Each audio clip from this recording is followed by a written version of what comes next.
بسم اللہ الرحمن الرحیم الحمدللہ رب العالمین الصلاۃ والسلام علی خیر خلقہ و نور عرشہ حبیبنا و حبیب الہ العالمین ابی القاسم محمد اللہم صلی علی محمد و آل محمد ولعن اللہ علی اعدائہم ملعونین من یومنا ھذا الی یوم الدین۔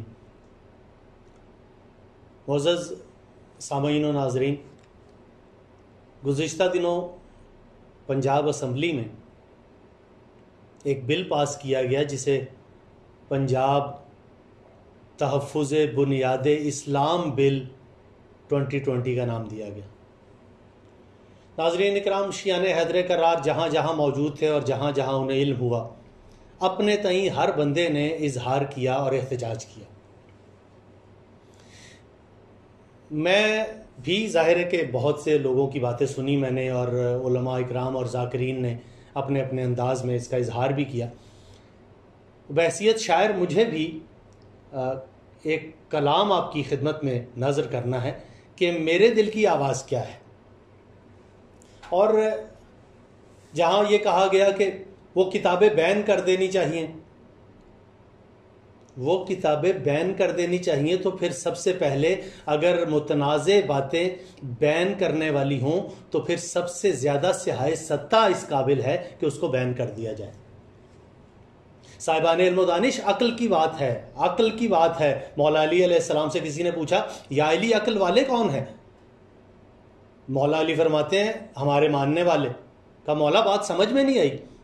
کہا ہم عقل ہیں، ہمارے ماننے والے عقل والے ہیں۔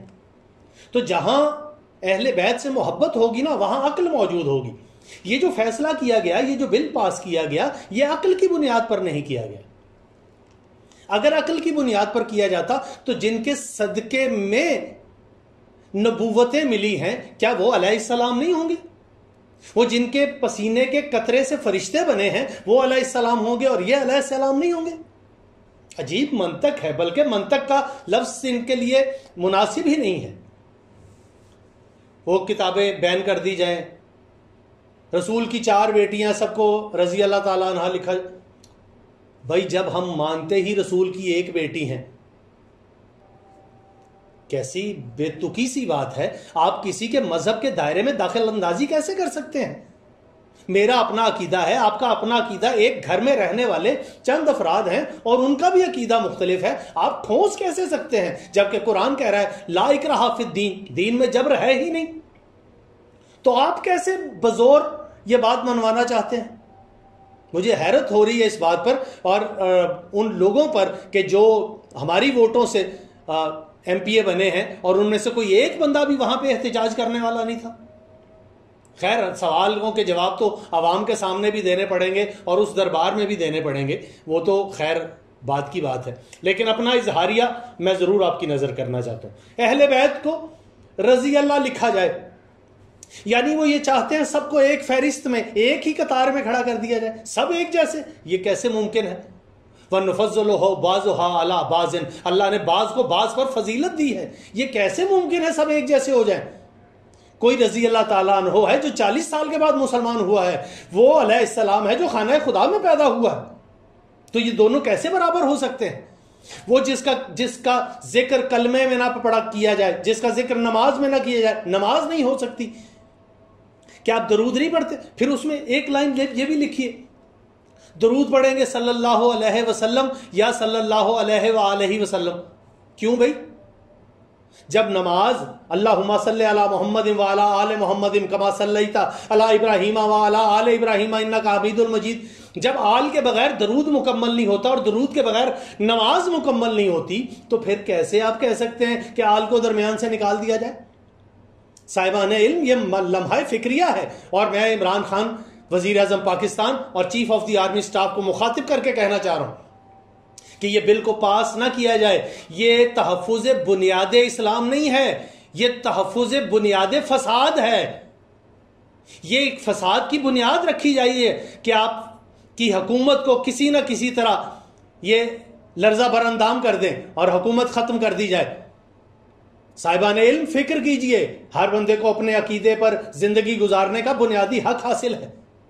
اور آئیں اس پر علیہ السلام اہل بیت کو نہ لکھیں، رضی اللہ لکھیں. چند شعر سماعت کیجیے گا.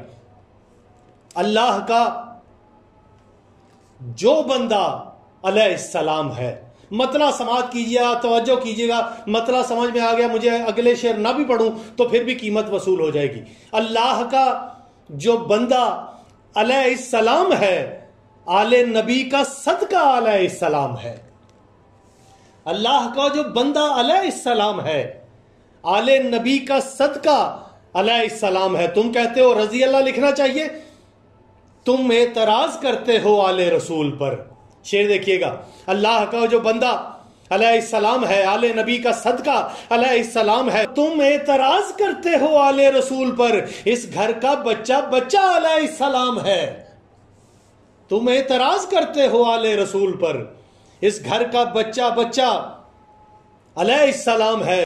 وہ نقطہ جو سمجھ نہیں آیا تمہیں کبھی، وہ نقطہ جو سمجھ نہیں آیا تمہیں کبھی، قرآن کا وہ نقطہ علیہ السلام ہے. وہ نقطہ جو سمجھ نہیں آیا تمہیں کبھی، قرآن کا وہ نقطہ علیہ السلام ہے. اور شعر دیکھیے گا. سارے فرشتے ان کے پسینے کا ہیں کمال، سارے فرشتے ان کے پسینے کا ہے کمال، یعنی کہ قطرہ قطرہ علیہ السلام ہے. سارے فرشتے ان کے پسینے کا ہے کمال، یعنی کہ قطرہ قطرہ علیہ السلام ہے. اور قرآن نے کہا ہے انہیں نخل طیبہ. قرآن کہہ رہا ہے اصلها ثابت وفرعها فی السماء. اور وہ شجرہ وہ ہے، وہ شجرہ طیبہ وہ ہے جس کی جڑیں زمین میں ہے اور اس کی شاخیں آسمان کو چھو رہی ہیں. ہر غیرت مند اور عقل مند مفسر نے اس کی تفسیر کی ہے کہ یہ شجرہ اہل بیت ہے، اس کے علاوہ کوئی ہے ہی نہیں. سماعت کیجئے گا. قرآن نے کہا ہے انہیں نخل طیبہ، قرآن نے کہا ہے انہیں نخل طیبہ، گویا یہ سارا کنبہ علیہ السلام ہے. قرآن نے کہا ہے انہیں نخل طیبہ، گویا یہ سارا کنبہ علیہ السلام ہے. اور شعر دیکھیے کہ رومال سر پہ باندھ کے شبیر نے کہا، رومال سر پہ باندھ کے شبیر نے کہا، اے ہور تمہارا تمغہ علیہ السلام ہے. رومال سر پہ باندھ کے شبیر نے کہا، اے ہور تمہارا تمغہ علیہ السلام ہے. اور دل سے جو ان کا ہو گیا بزم جہان میں. آپ ان کے لیے کہہ رہے ہیں علیہ السلام نہ لکھیں. ہم کیا کہتے ہیں؟ ہم کہتے ہیں ان کے چاہنے والے بھی علیہ السلام ہیں. دل سے جو ان کا ہو گیا بزم جہان میں، اللہ کا ہے وعدہ علیہ السلام ہے. دل سے جو ان کا ہو گیا بزم جہان میں، اللہ کا ہے وعدہ علیہ السلام ہے. اور مقطع ہے نسل یزید مانے نہ مانے مگر رضا، نسل یزید مانے نہ مانے مگر رضا، نسل یزید مانے نہ مانے مگر رضا، مہدی کا سارا شجرہ علیہ السلام ہے. نسل یزید مانے نہ مانے مگر رضا، مہدی کا سارا شجرہ علیہ السلام ہے. اور اللہ کا جو بندہ علیہ السلام ہے، آل نبی کا صدقہ علیہ السلام ہے.